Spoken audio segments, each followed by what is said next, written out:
ചേട്ടാ പേരെങ്ങനെയാ? എൻ്റെ പേര് ഗോപാലകൃഷ്ണൻ. ഇന്നലെ അവരിതിലെ പോയപ്പോൾ നേരിട്ട് കണ്ടായിരുന്നല്ലേ? ആ നേരിട്ട് കണ്ടു. അവർ ആങ്ങളെ മകളും കൂടെ പറഞ്ഞു പോവാ. ഞാൻ നേരെ ഇവിടെ തന്നെ ഇപ്പുണ്ട്. എൻ്റെ വീട് ഇത് തന്നെയാണ്. എന്നിട്ട് ഈ വഴി കൂടെ പോകുമ്പോൾ ഞാൻ ചോദിച്ചു, രണ്ടുപേരും കൂടെ വിറകിനാണോ എന്ന് ചോദിച്ചു. വിറകിന് പോകാമെന്ന് പറഞ്ഞു. അപ്പോൾ ഇവരുടെ കൂടുതൽ സ്ഥിരമായിട്ട് വേറൊരുത്തുണ്ടായിരുന്നു, രവി എന്ന് പറഞ്ഞു. അയാളെ കണ്ടില്ല. അപ്പം ഞാൻ ചോദിച്ചു, രവിച്ചേട്ടൻ എന്ത് ചെയ്യുന്നു ചോദിച്ചു. അണ്ണൻ പോകുന്നില്ല, അണ്ണൻ അവിടെ ഉണ്ടെന്നും പറഞ്ഞ് ഇവരങ്ങ് പോയതാ. പോയി ഒരു 15 മിനിറ്റ് 20 മിനിറ്റിൻ്റെ ഉള്ളിൽ ഒറ്റപ്പാട് കേൾക്കാം, ആൾക്കാരിങ്ങനെ കൂടുന്നൊക്കെ കേൾക്കാം. അപ്പോഴാണ് പറയുന്നത് ഇങ്ങനെ ഈ പറയുന്ന ആളെ കൊണ്ടുപോയി എന്ന് പറയുന്നത്. അങ്ങനെയാണ് ഞങ്ങൾ അറിയുന്നത്.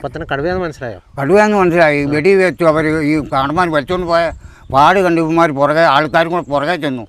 പുറകെ ചെന്ന് കഴിഞ്ഞപ്പോഴാണ് ഇതൊരു കല്ലിൻ്റെ കൂട്ടത്തിൽ കൊണ്ട് വെച്ചു.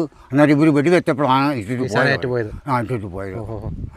ഒരു 1.5 കിലോമീറ്റർ വലിച്ചുകൊണ്ട് പോയി. 1.5 കിലോമീറ്റർ വലിച്ചുകൊണ്ട് പോയി. വലിയ കടുവ തന്നെയായിരുന്നു. വലിയ കടുവ തന്നെയാണ്. ഈ പ്രദേശത്ത് ഈ കടുവ സ്ഥിരമുള്ളതാണ്? അതെ, ഈ പ്രദേശത്ത് ഈ കടുവ സ്ഥിരമായിട്ടുള്ളത്. ഇപ്പോൾ കുറേ ആയിട്ട് കാണുന്നു. പല ആൾക്കാരും അവിടെ വെച്ച് കണ്ടു, ഇവിടെ വെച്ച് കണ്ടു എന്നൊക്കെ പറയുന്നുണ്ട്. പക്ഷേ ഇങ്ങനെ സംഭവം ഉണ്ടായത് ആദ്യമായിട്ടാണ്. അതെ അതെ അതെ. നിങ്ങൾക്ക് അറിയാവുന്ന ആളാണോ ഈ ചേട്ടൻ? അതെ അതെ അതെ അതെ. ലേബർ കെട്ടുള്ളതാണ്. അതെ, കാട്ടുനായ്ക്കനാണ്. വിറകിന് പോയതല്ലേ? വിറകിന് പോയതാ. ഇവർ സ്ഥിരമായിട്ട് സ്ഥിരമായിട്ട് ഇവരെല്ലാവരും കാട്ടിൽ പോകണതാണ്. പടക്കം പൊട്ടിക്കുന്ന പടക്കം പൊട്ടിക്കുന്ന കടുവ കാട്ടിലുണ്ടെന്നുള്ളതാണ് കാടന്മാർ പറയുന്നത്. അതാണ് അവർ ഓടിക്കുന്നത്.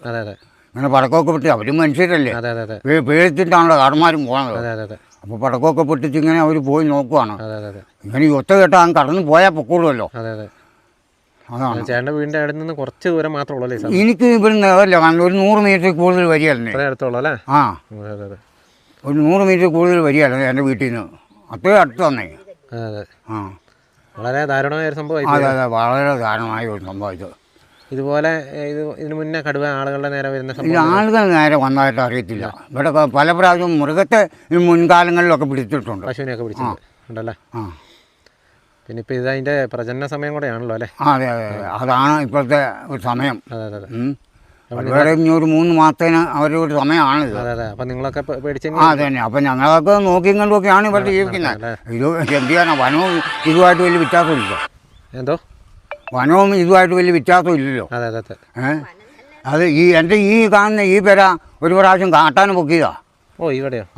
കാട്ടാനിവിടെ വന്നിട്ടുണ്ടല്ലേ? പിന്നെ കാട്ടാന വന്നിട്ട് ഇവിടെ വന്ന് കപ്പയായിരുന്നു. അന്നേരം കപ്പ പറിക്കുക. ഞാൻ ലൈറ്റ് ഇട്ടിട്ട് പുറത്തേക്ക് ഇറങ്ങിയപ്പോൾ ആന ഇവിടെ നിത്യത്താണോടാ നിൽക്കുന്നത് ഒന്ന് ചോദിച്ചുള്ളൂ. ആന അലറിക്കൊണ്ട് അങ്ങ് വന്നു. ഞങ്ങൾ രണ്ടുപേരും കയറി